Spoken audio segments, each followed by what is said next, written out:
শীত চলে যাওয়ার আগে আমার এখন মনে হয়েছে যে একটু বড়ি দিলে ভালো হয়।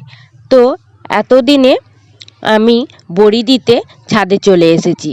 জীবনে এটা নিয়ে সেকেন্ড টাইম বড়ি দিচ্ছি, জানি না কেমন হবে।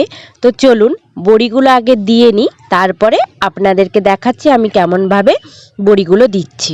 বড়ি দেব বলে আগের দিন রাতে ডাল ভিজিয়ে রেখেছিলাম, দিয়ে সেটাকে মিক্সিতে ভালো করে পেস্ট করে নিয়েছি।